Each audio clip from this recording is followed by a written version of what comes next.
بڑے بڑے فقہا محدث اہل علم سے میں نے اس سوال کو رکھا، کسی نے اس کا جواب مجھے مطمئن نہیں کیا دے کر، مجھے جواب دے نفس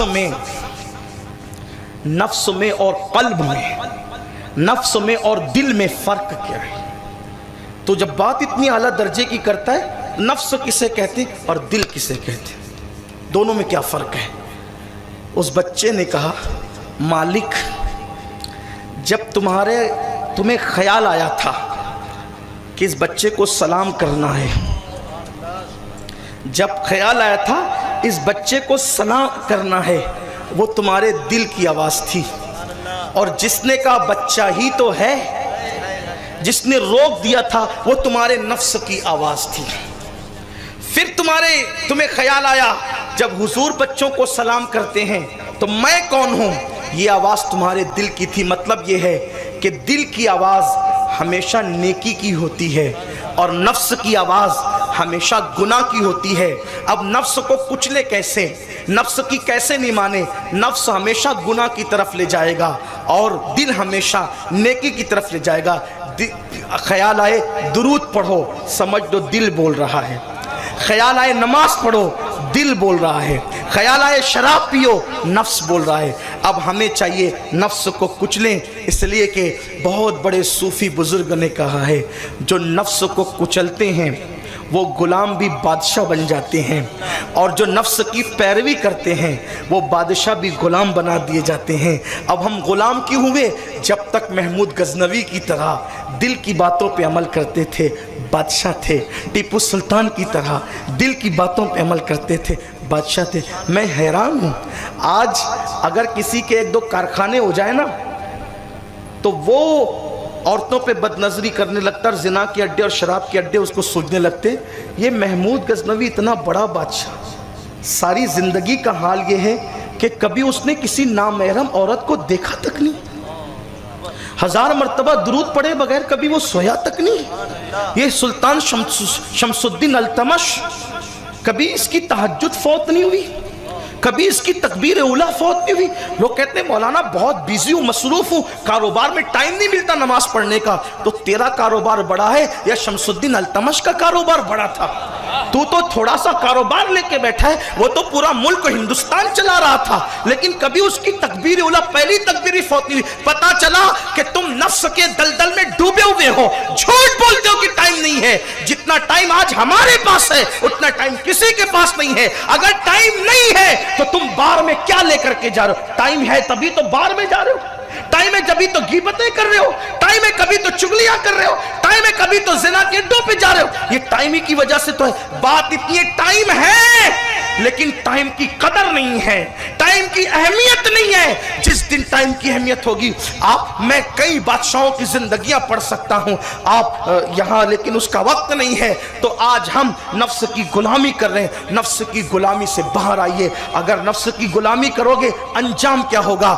شیخ ابو الحسن رازی فرماتے ہیں کہ میں نے اپنے ابا کے انتقال کے بعد 2 سال کے بعد دیکھا کہ ان پہ تار کول کا ڈامر کا لباس تھا، تار کول کا لباس تھا۔ میں نے کہا ابا جی آپ تو بڑے نیک تھے، یہ ڈامر کا لباس، تار کول کا لباس اور جہنم کا عذاب۔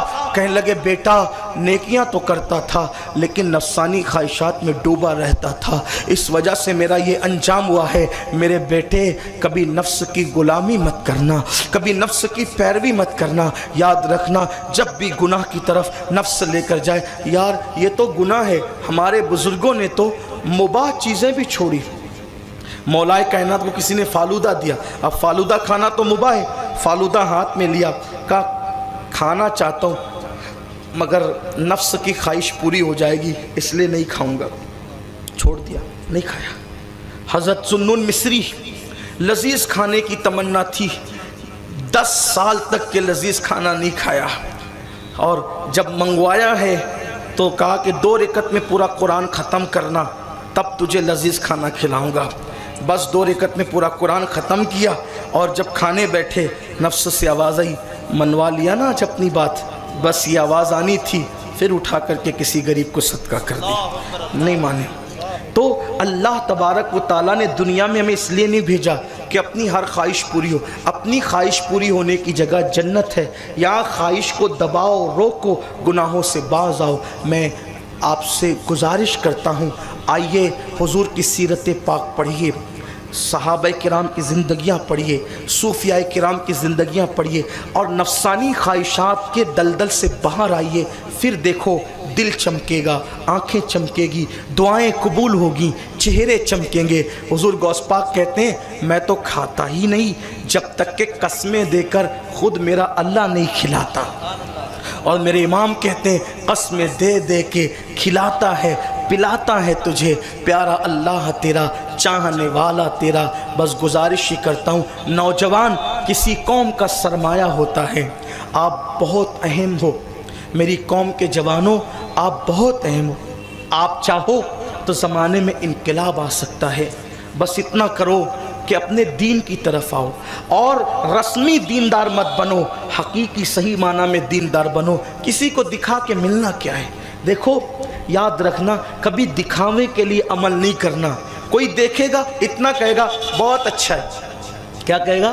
بہت اچھا ہے. دوسرے سیکنڈ میں اس کا مزاج بدل جائے گا، ہے نا، بدل جائے گا، پھر وہ برائی بھی کرے گا. تو کسی کی تعریف وصول کرنے کے لیے عمل مت کرو. عمل اس لیے کرو اللہ راضی ہو جائے، کیونکہ اللہ راضی ہو گیا پھر سب اپنا ہو گیا. اس کو راضی کرو، اس کی رضا کے لیے کام کرو. قرآن کہتا ہے واللہ ورسولہ احق ان یرضوا، کہ اللہ اور اس کا رسول اس بات کے زیادہ حقدار ہیں کہ انہیں راضی کیا جائے.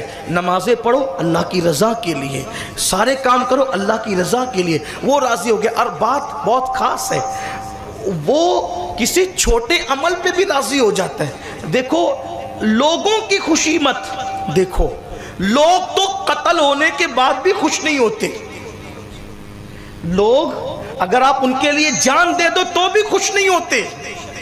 لیکن مولا کی شان یہ ہے کہ وہ رستے سے تکلیف دینے والی چیز ہٹانے پر بھی راضی ہو جاتا ہے. وہ کتے کو پانی پلانے پہ بھی راضی ہو جاتا ہے. اس لیے سب کوئی فکر مت کرو، رب کی فکر کرو کہ وہ راضی ہو، اس کا محبوب راضی ہو. اس لیے کہ جو خدا کو راضی کر گئے 900 سال بیت گئے قبر میں دفن ہونے کے لیے، آج بھی اس غریب نواز کا تذکرہ زندہ ہے. 1300 سے زائد سال ہو گئے، سرکار امام حسین کا نام زندہ ہے، سرکار غوث العظم دستگیر کا نام زندہ ہے، داتا علی ہجوری کا نام زندہ ہے. ارے جنہوں نے جنگلوں میں بیٹھ کر خدا کو راضی کیا، اپنے جنازے کی نماز خود پڑھا کر دنیا کو بتایا کہ جو لوگوں کے لیے جیتے ہیں لاش سے بدبو آتی ہے، جو خدا کو راضی کرتے ہیں خود کی جنازہ خود پڑھاتے ہوئے نظر آتے ہیں. اس لیے اللہ کو راضی کرو. اگر اللہ کو راضی کرو گے، آپ اگر گٹر کے بازو میں بھی بالفرض دفن کیے گئے، گٹر کے بازو میں بھی، اور یار راضی ہے تو بھی وہ جنت نشان بنے گی قبر. اور اگر یار راضی نہیں ہے، تاج محل میں بھی دفن کیے گئے تو بھی وہ جہنم کے گڑوں میں سے گڑا بنے. لوگوں کی فکر کیوں کر؟ سیدنا صدیق اکبر نے وصیت نہ کی تھی کہ مجھے نئے کپڑوں میں دفن مت کرنا، جو کپڑے میں نے پہنے اسی میں دفن کر دینا مجھے، کیونکہ نئے کپڑوں کی ضرورت مردوں سے زیادہ زندوں کو ہے. اگر یار راضی ہے تو جو تم نے کفن دیا ہے اس سے بہتر وہ عطا کر دے گا، اور اگر وہ ناراض ہے تو کتنا بھی قیمتی دیا وہ بھی چھین لیا جائے گا. تو اس کی رضا کی کوشش کرو. اور وہ تو چھوٹے سے چھوٹے عمل پہ بھی راضی ہو جاتا ہے، اور قوم تو بڑی سے بڑی قربانی میں بھی کیوری نکال دیتی ہے. اس لیے ہم قوم کے پیچھے لگ گئے، یہ دیکھے تو اچھا کہے، وہ دیکھے تو اچھا کہے. نہیں، اللہ کی رضا کے لیے کرو تو جوان سب کچھ کر سکتا ہے. دین سیکھو، دین پہ عمل کرو، انقلاب آئے گا. دنیا جو ہمیں دبانا چاہتی ہے، اگر ابھرو گے تو ایک ہی چیز سے ابھر سکتے ہو، دین کو دل میں بسا لو، صاحب قرآن سے رشتہ مضبوط کر لو، مصطفیٰ جان رحمت سے تعلقات مضبوط کر لو. یار ان کے قدموں کے نیچے جو سواریاں آ جاتی ہیں نا، خصائص الکبریٰ میں لکھا ہوا ہے کہ حضور جس سواری پر ایک بار بیٹھ جائیں صرف، کبھی اس سواری کو بوڑھا نہیں کرتا خدا، وہ سواری بھی ہمیشہ جوان رہتی ہے.